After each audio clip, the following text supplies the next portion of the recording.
तुम्ही पाहत आहात MCN news Marathi.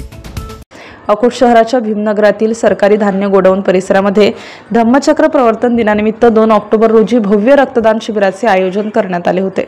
Doctor Babasaheb आंबेडकरांनी 14 ऑक्टोबर 1956 रोजी नागपूर येथील दीक्षाभूमीवर 5 लाख अनुयायांसोबत बौद्ध धम्माची दीक्षा घेतली होती। त्या कार्यक्रमाला आज 69 वर्ष पूर्ण झाली आहेत। त्या निमित्ताने संपूर्ण देशामध्ये धम्मचक्र प्रवर्तन दिन मोठ्या हर्षोल्लासामध्ये साजरा करण्यात येत आहे। अनेक बौद्ध अनुयायी नागपूर येथील दीक्षाभूमीवर कुटुंब व परिवारासहित डॉक्टर बाबासाहेब आंबेडकरांना मानवंदना देण्यासाठी मोठ्या संख्येने उपस्थित झाले आहेत। त्याच अनुषंगाने या 69व्या धम्मचक्र प्रवर्तन दिनानिमित्त भीमनगर येथील नागरिकांनी भव्य रक्तदानाचा कार्यक्रम आयोजित केला होता।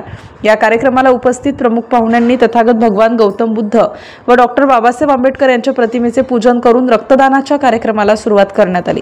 यावेळी प्रथम रक्तदान कुमारी प्रतीक्षा तेलगोटे हिने देऊन उपस्थितांचा उत्साह वाढविला। तर या रक्तदान शिबिरामध्ये एकूण 100 रक्तदात्यांनी रक्तदान करून एक सामाजिक दायित्व पूर्ण केलं। या प्रसंगी दिलीप बोचे, संभा थोरात, अक्षय तेलगोटे, प्रतीक सरदार, दीपराज खंडारे यांच्यासह भीमनगरातील नागरिक तथा बौद्ध अनुयायी प्रामुख्याने उपस्थित होते। MCN न्यूज मराठीकरिता विशाल आगरे, अकोट शहर।